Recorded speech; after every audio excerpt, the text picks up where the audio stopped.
Hey Spuddies, PotatoMcWhiskey here, and welcome to my Aztecs tutorials Let's Play series in Civilization 6 Rise and Fall. Now, something I didn't talk about is how I'm building these guys in 4 turns, even though I'm only producing 11 production per turn.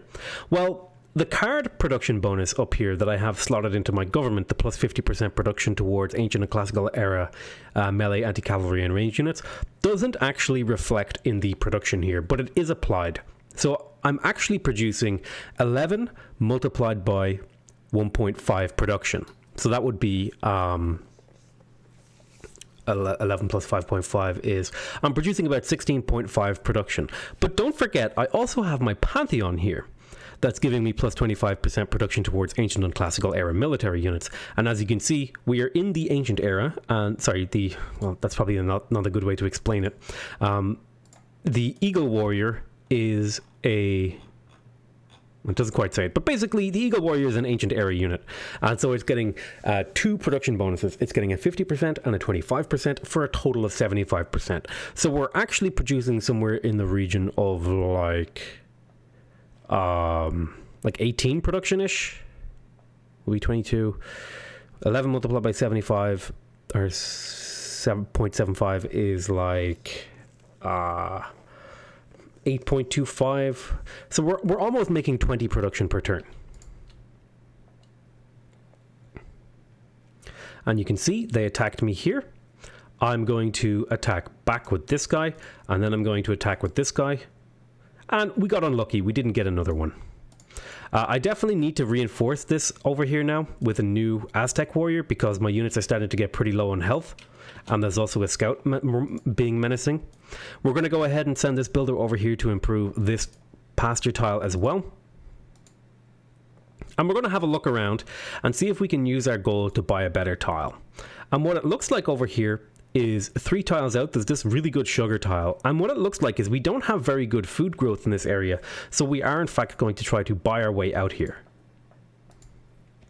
And now we have 2 good production tiles and 1 good food growth tile, so that we're going to hit our maximum population pretty quick.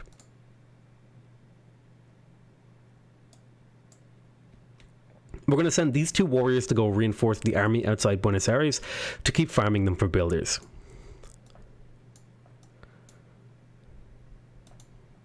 This guy got a promotion. I'm going to send the builder on his way. You're going to fall back to the forest. You're going to take your promotion. And now we're in good shape. And we're going to send this guy...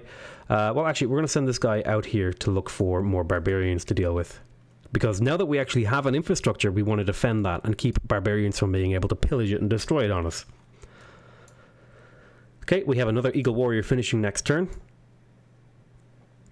And so now it's about time in the game that we maybe made a decision about whether or not we want to...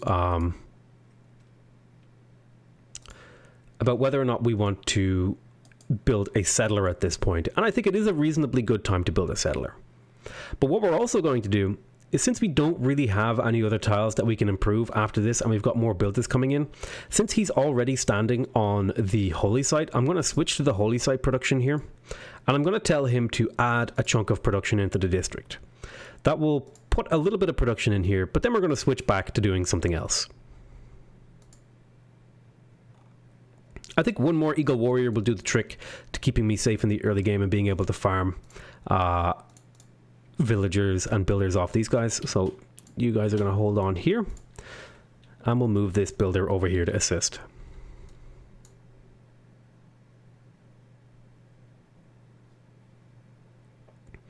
So we've just unlocked military tradition, and as you can see now, when I hover over here, you can see down in the bottom right, I'm getting a +2 flanking bonus because my unit is beside me when I'm attacking.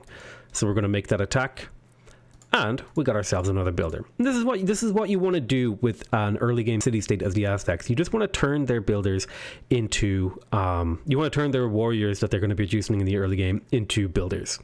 Because it's just free production. And the really important thing is that normally when you build a builder, the cost of the next builder is 5 production more. So basically we're getting a bunch of builders for free, essentially, that aren't increasing how much it costs us to build more builders later. We are going to move you here to improve that. I am going to improve this jade now, because if you see in here, we're about to hit 4 population. And there's this rule in Civilization 6. You need 1 housing per population. So you can see down here, we have 3 population and we have 6 housing. So we have 3 housing used. So if we have three population, we need 3 housing for those 3 population. It's called the 1, 2, 3 rule. For every 1 population, you need 1 housing. For every 2 population, you need 1 amenity to keep them happy. So you can see in here, because we have 3 population, we currently have in the amenities screen, you start with a base of 1 amenity, and once we reach 2 population, that's being used up. So I'm going to hold this guy off for a turn so that I can show you that. And then you need 1 housing per 1 population, you need 1 amenity per 2 population, and you can build 1 district for every 3 populations. That's the 1, 2, 3 rule. So I'll just show you that next turn. We also have a new civic to choose. We did get military tradition, which gives us the ability to do some nice stuff. And one of the really, really important early game civics that you're going to want to get access to is over here, political philosophy. So the question is, do we want to go for state workforce before we go for early empire? And I think we're about ready to start producing settlers. So I think we're going to grab early empire first, because it has the colonization card, which gives you plus 50 production towards settlers. Now, since this guy is really close to getting a level up, we're going to use him to attack, and we'll just keep exploring with this guy. So it looks like there is a barb camp over here that has been spawning units. We should be able to take that on. You're going to fortify until healed. Unfortunately, you don't get builders from killing barbarians with the Eagle Warrior. I think it used to work like that back when the game was first announced, but they realized that that was absolutely horrendously broken. I'm just going to attack the Slinger because the Slinger is relatively weak, and then I'm going to fortify on this guy to let them attack me again. So if I go into this city now, you should... Wait a minute. Why isn't it... I should be -1 amenity, but for some reason I'm not -1 amenity. Maybe it takes a turn to update. We'll let it update for another turn. We'll move you down here. Looks like we found our first tribal village and another barbarian encampment. I'm going to move this guy 1 tile and then take his promotion. This will be a battle cry promotion again. Remember, the battle cry promotion just applies to more units in the early game, and it's useful on the offense and the defense. So we're going to pull this guy back to ask to sort of bait this guy out of the city again. And we are going to wait 1 more turn to improve this, because this should be technically, I'm pretty sure this should be -1 amenity. I'm not sure what's going on there. We're also going to use our builder to improve this pasture again, because we want to get that extra production. This is going to be another roughly 10% boost to our production, up to 12. And now our tiles are starting to look very, very nice. I'm also going to preferentially work this, even though it is less production. Culture, faith, and science on citizen tiles are generally worth more than the equivalent amount of production. So if I have the option to work a 1 food, 1 production, 1 culture tile, I will almost always take that over working a 1 food, 2 production tile, because it has the same rough net yield of 3, but culture is much more rare and much more valuable than production. There's also other reasons why, and we'll talk about those in a second.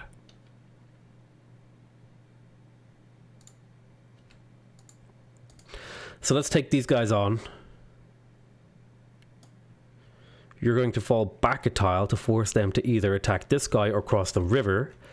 Then, okay, for some reason the amenities thing is like making a liar of me.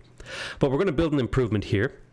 And so now this tile is the same as one of these tiles, but it produces +1 culture, which is just nice.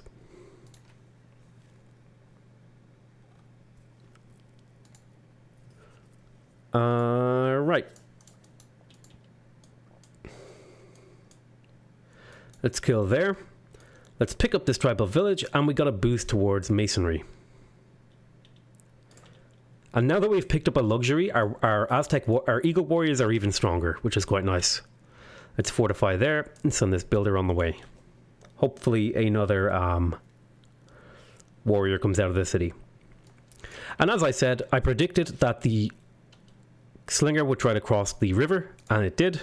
So we will kill it and then just fortify until healed on these guys. We're going to send another Eagle Warrior down south here to help out since these guys are pretty hurt. And we're going to go ahead and finish the holy site about now. Seems like a pretty good time to do it. Although, we could put our production into a settler and then use builder charges to finish it off. I think that might actually work out a little bit better. So let's start on a settler, and then we'll do production switching chops to finish the holy site. And I'll show you how those work in a moment.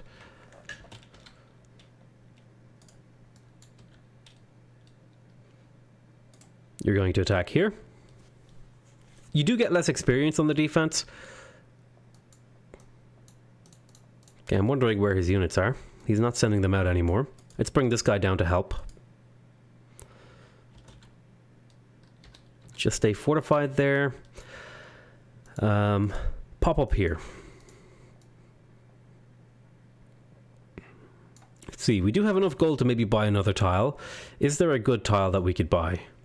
Well, we have 7 turns until we grow our next population, so we don't really need a tile right now. For now, I'll just park this builder inside the city and wait. You guys are going to heal up. You do heal up faster if you retreat to your territory, but it's often just fine to heal up outside. Don't worry about it too much.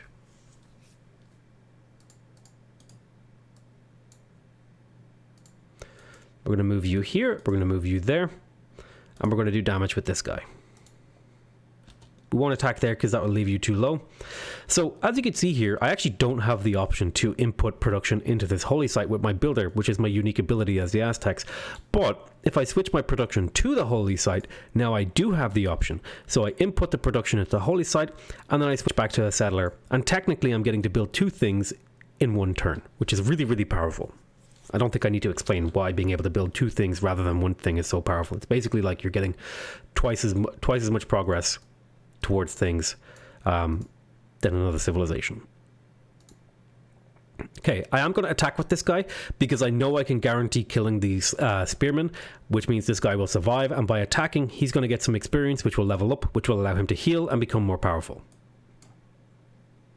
And there we go.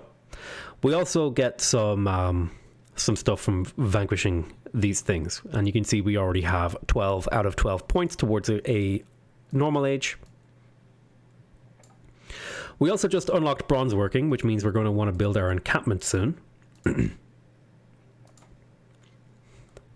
So what is our choice after this? Well, we're going to want the granary. Currently, we have a maximum of about 7 population in our city, and we need to get to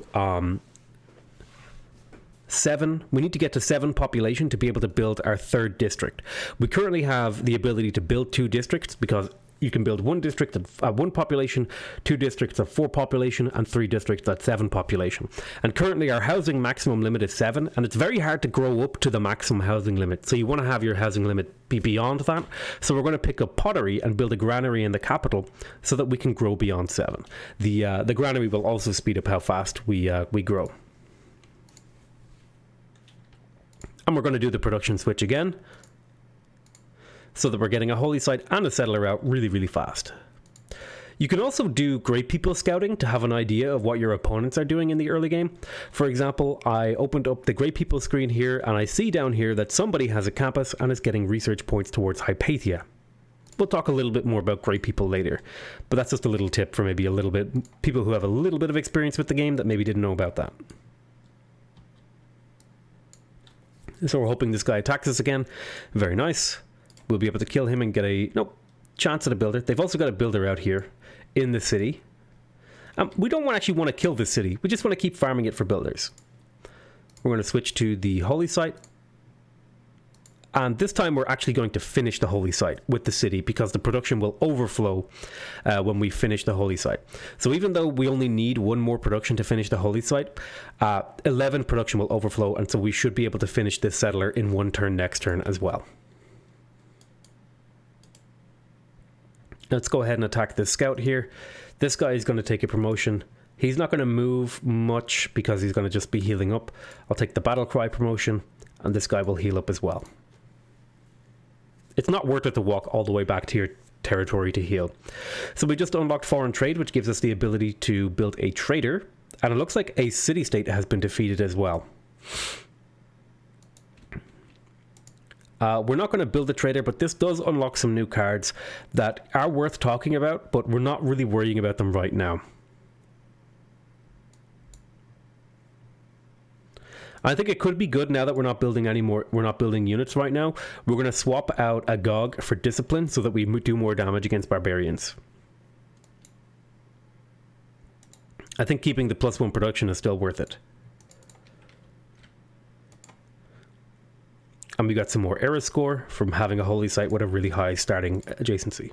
And so, as you can see, even though it was going to take us 2 turns, the overflow from finishing the holy site allows us to build a settler in 1 turn. And settlers are important because they're what lets you get more cities. And more cities means more science, more gold, more culture, more everything.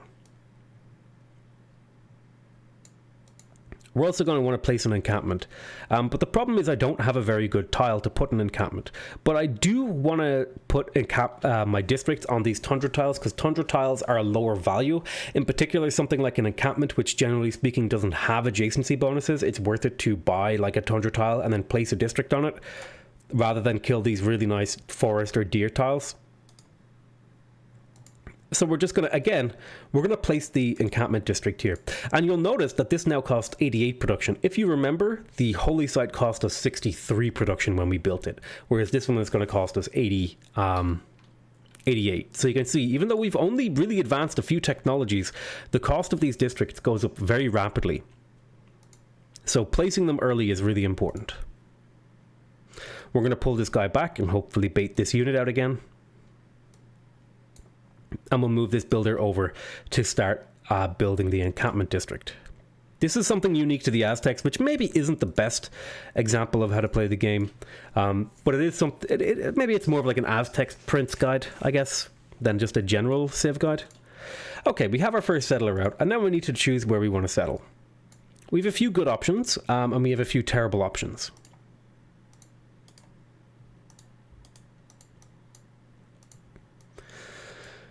Man, I kind of want that amber, but I don't want to settle it, so I think I'd rather settle up over here. We really don't have very good city locations as the Aztecs right now, which really sucks. So in fact, I'm actually going to take a moment here to build a scout to try to find better city locations.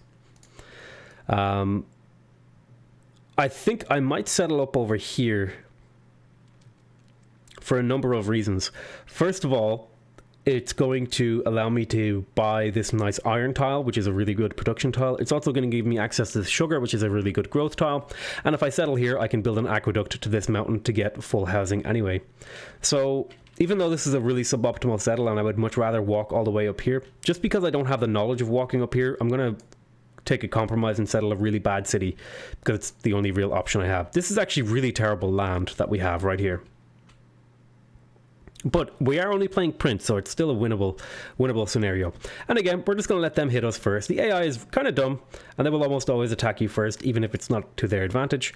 I do need to ask myself, though, am I ready to improve another tile? I could get that iron over there. That wouldn't be a terrible tile to improve next.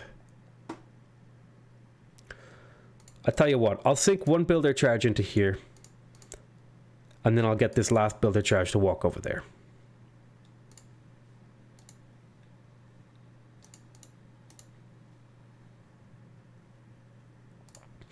So something really useful about Gilgamesh is you can actually, the very first turn that you meet him, if you go in here and you send him a delegation, you can immediately get a friendship with him.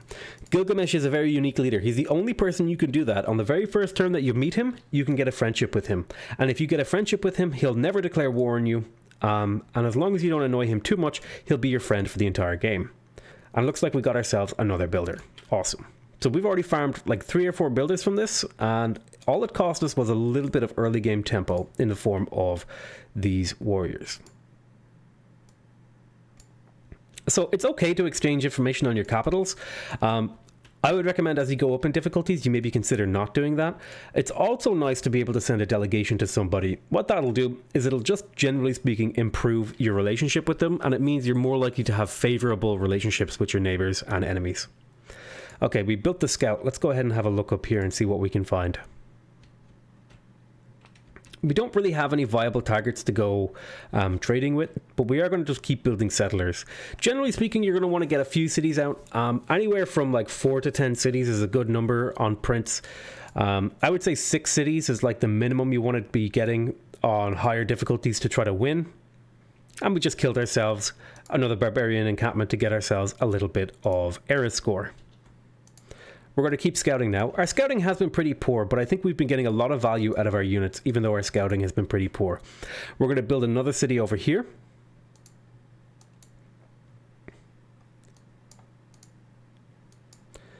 And this builder is going to help develop this city.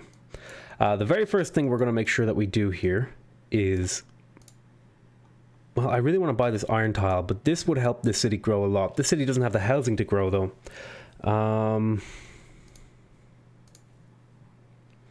I really want to be building the granary in here to help boost the population. Because this city can't really do much without population. I'll sink a turn into a monument, but then we'll switch to the granary next turn. Because right now, even though our maximum housing is 2,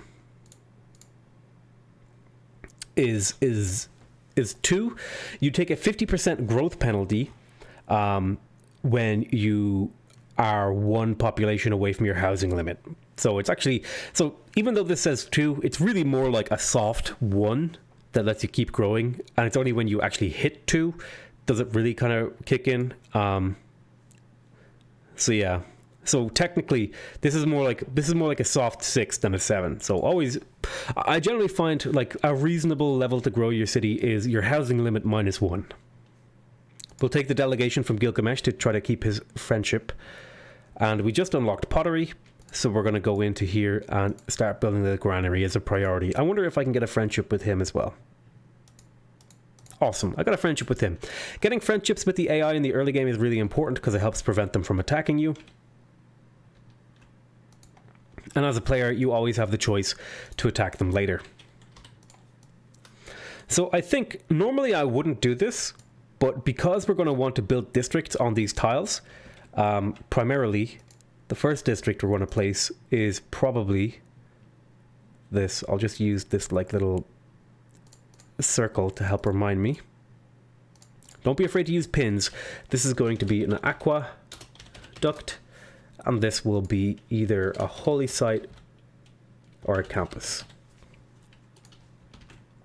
And since we're going to be placing districts there, I don't feel any bad will towards chopping them out. We're going to head this guy up here. And it looks like we didn't really find much useful terrain over here. So we're going to send our scout to the west. We are going to buy this iron tile because... Well, do we want to buy the iron tile? We'll hold off until the city grows. And now, I mean, it probably could be a good idea to go for writing in this new city. So I think I am going to pick up writing here. As good as some of these other options are. I'd also like to pick up irrigation after writing, but we'll see about that. We'll make that decision when we cross that bridge, so to speak. So we just got a bunch of faith. And we're earning some great people points towards a religion. We're going to move this guy back a tile and take the battle cry promotion. I find the battle cry promotion is really good in the early game. It's just the one that I think is better early game. So let's see if we can get these guys to attack us again, and we can farm them for your delegation is most welcome. Should be able to turn this into another builder. Excellent. So this is the power of the Aztecs. You just park a couple of these guys, and you know, I could have also set some Eagle Warriors over here and farm 2 city-states for builders, but you know, it's fine to just farm 1. Don't worry about it. I just wanted to show you doing like the bare minimum taking of advantage of a civilization's bonuses. So we're going to chop this forest for a couple of reasons, and I'll explain what chopping is next turn.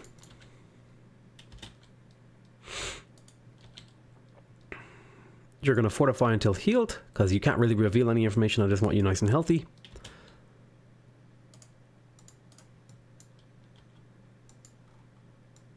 This isn't an ideal scouting pattern, but it's kind of just where my units were. Okay, so I'm going to delete this just for visual clarity, but you can see here there is a woods on this tile, and when our builder is standing on this tile, we have the option of harvesting. Harvesting is really, really, really powerful. It is going to be changing in the Gathering Storm expansion, so just keep that in mind. But for now, harvesting is one of the most powerful things you can do in the early game, particularly if you have access to a governor like Magnus, who, if you place him in a city, will give you plus 50% yield. So this 32 would be like 48. But what we can do is, since we know that we want to build a district on this tile, which will get rid of the forest anyway, we can actually just chop this forest and turn it into immediate production towards this granary, which will allow the city to actually start growing. Because right now it's really struggling to grow. It's going to take 25 turns. But if we chop, that will reduce the amount of turns it'll take to build the granary. This little aqueduct symbol was kind of in the way, so you didn't see the actual number change. But I assure you, this number went down.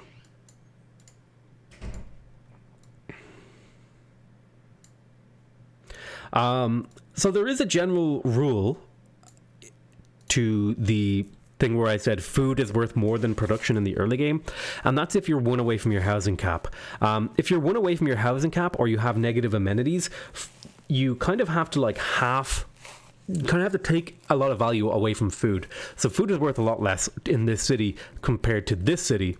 Food is worth a lot more because it has room to grow. Whereas this city, food isn't really worth much because it's taking such a negative penalty. Even if we were making 10 food in here, it would get multiplied by 0.5 and become 5 food because we're having a population growth rate problem. I think I maybe...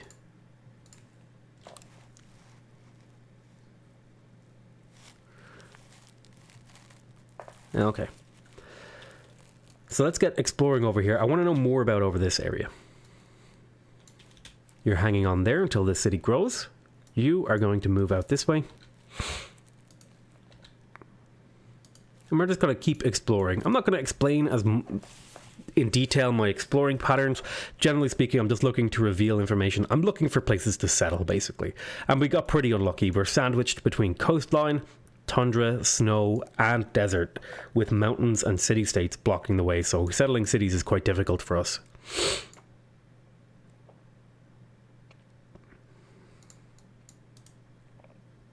We also found another barbarian encampment, and this one has horsemen, which is kind of a problem. So we're going to need to move more warriors up that way to deal with that. I can keep scouting over here with one warrior, though.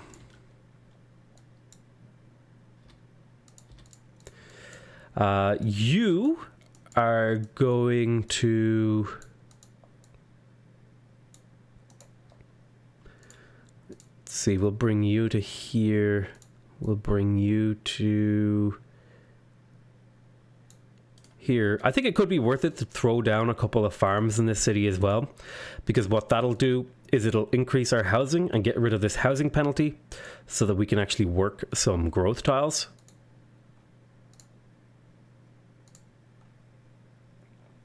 I think we'll work this hill, because if we improve it, it'll have +2 production and +2 food. So you can see, just by building the farms, not even working them, we've increased the housing in this city, because each farm gives you 0.5 housing, which means if you have 2 farms, you get 1 full housing, which means this city can grow a little bit. And this city is going to struggle for growth in the early game until we get an aqueduct. And we'll talk about what the aqueduct does when we get to it. But basically, it it lets the city act as if it was on a river, which gives it extra housing. You make your way up towards the capital. Let's see if you can't escape from that.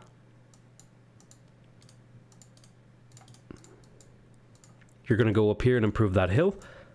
And you're going to come here. Let's see. +1 housing from this. You go there.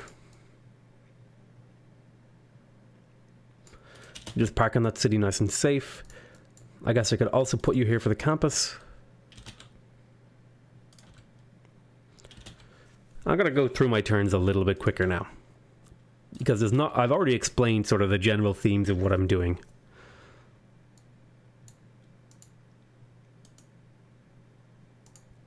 We captured another unit. I'm trying to move some units up here to deal with this barbarian encampment, because I want to settle in this direction. And I also want to keep farming Buenos Aires. So it might be worth it to produce another eco-warrior after this settler. We'll kind of cross that bridge when we come to it. Actually, I've changed my mind. We're going to use you to build the encampment, and we're going to use you to build this mine.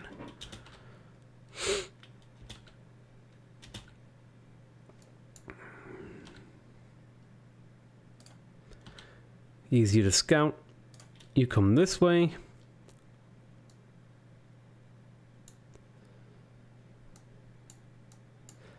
So we are going to move this guy to the left and this guy to the right. This way we're getting a flanking bonus attacking this guy and a support bonus. Then we're going to bring this guy here to provide a support bonus for you. And you're all just going to reposition into this sort of a concave shape. We're going to build a mine here. That'll give this city +1 production. And that's always nice. Let's move you here. We'll switch to the encampment for 1 turn so that we can add our production to it. That'll take 2 turns off of it. And then we'll switch back to the settler. And basically this is allowing us to build 2 things at once, which is, again, just a really nice benefit that the Aztecs have that nobody else does. So we want to get to engineering. We're going to pick up masonry so that we can build ancient walls to get the Eureka towards engineering, which will allow us to research it easier.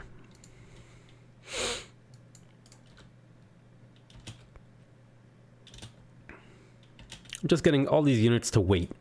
If you don't know, I'm using a hotkey that lets me select my next unit rather than having to click down here. I have it mapped to the Z key, Z for zoo. Which allows me to just tap that and go to my next unit or end the turn. It's a very nice little trick. Alright, we now have the development of early empire. We're going to go ahead and get rid of urban planning and put in colonization, because that's the main reason why we went for early empire, so that we could get colonization, which gives us a production boost towards settlers. We're going to keep discipline in because we are fighting barbarians right now, and we'll just confirm that.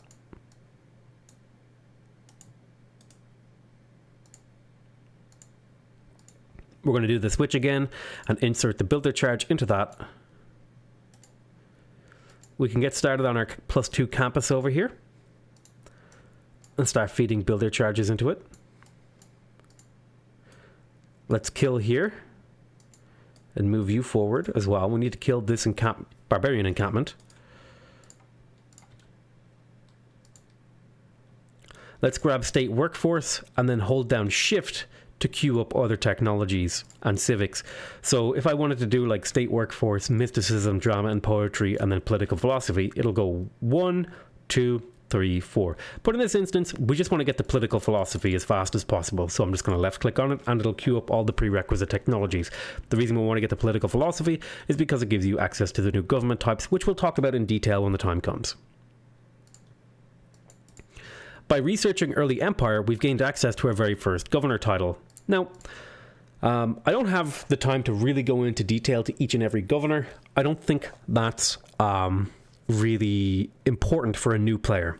The most important information for a new player that you need to know is that there's particular reasons you put points into guys.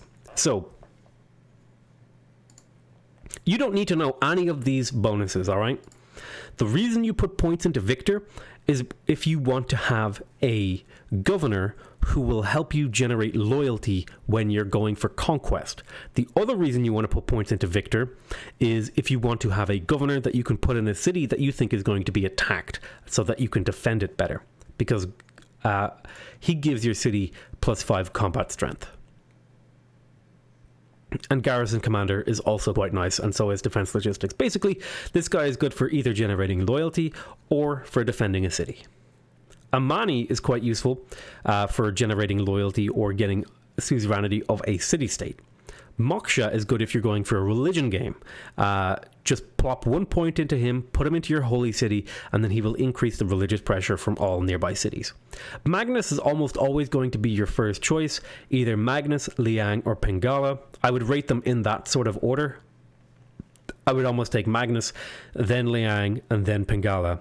And I would need a good reason to pick anyone else over those 3 in the early game, because their very first base abilities are way better than anybody else's. This gives you a 50% yield to all plot harvest and feature removals, so if I harvest a forest, I get 50% more production. His actual promotions are pretty garbage. You generally just want to put 1 point into him. Sometimes provision can be good, and sometimes black marketeer can be good. I generally don't think much of surplus logistics, industrialist, or vertical integration. I find him to be a 1 or 2 point wonder, and he's almost always the one I take in the early game. The question is, though, where do I want to place Magnus? Where am I actually going to be chopping forests? And it looks like it's probably going to be in my capital, is going to be where I'm doing any sorts of chopping. So for now, I'll park Magnus in my capital. Liang is quite nice because she lets you get extra build charges, and Pingala is great to put 1 point in because he just gets you a little bit of extra science and culture, which is always nice, you know? Alright, let's see if we can set up a trap with these two guys.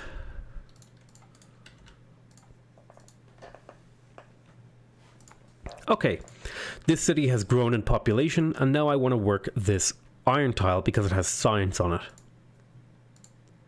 So we're going to buy that tile, and then we're going to put a builder charge into it. That will also give us a boost towards ironworking and towards apprenticeship, which is over here. If you build 3 mines, you get a science boost towards apprenticeship, and if you build an iron mine, you get a boost towards ironworking. These are all really nice. And since we're playing a civilization that focuses heavily on melee units in the early game, that's melee class units, not units that attack in melee. Remember, these are promotion class melee, which means we already have that, and so the Eagle Warrior will upgrade into Swordsman, although it will lose its unique benefits, so it's just an option now, if we want to do that. I'm going to spend a couple of turns healing on this scout, and we'll go to the next turn.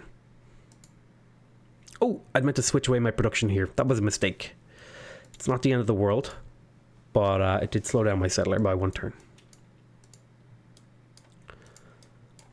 Now, I don't plan on being attacked in range for a while, and I already have a +7 combat strength against range units, so I'm going to grab Commando here, because it just gives your units a lot more mobility. Okay. We have not finished the granary, but we are going to finish that first, before we do anything else in this city. Let's get these guys to fortify over here. You're going to come up for the reinforcements. You can take this on by yourself because you're promoted.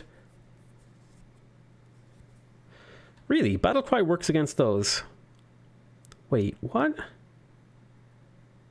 I didn't know Battle Cry. Oh, I guess it makes sense. Okay.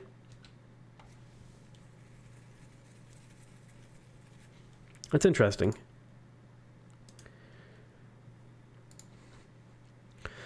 Okay, let's go ahead and pick up the encampment. And we will send our settler over to the place that we want it to be.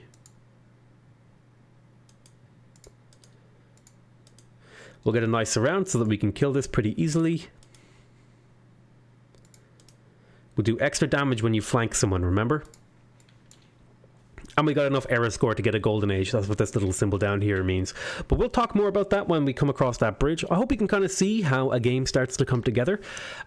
If you're curious to see how well you're doing, you can often go up here and check the world rankings and just see what your yields are. So for example, Gilgamesh is almost always going to be ahead in science in the early game because he has these buildings over here that generate science. You can see here Gilgamesh is making 15, whereas Mongolia is only making about 7.8. So we're about on par with Mongolia. And similarly, we're ahead of Mongolia in culture, but we're behind Gilgamesh on culture, which makes sense because he has a way to generate culture and science in the early game. But yeah, there you go. We're also leading in domination victory because we've built so many units. That's not going to be true as you go to higher difficulties, but you can kind of see we're actually doing okay. Even though we have a really bad start, we're doing fine, right?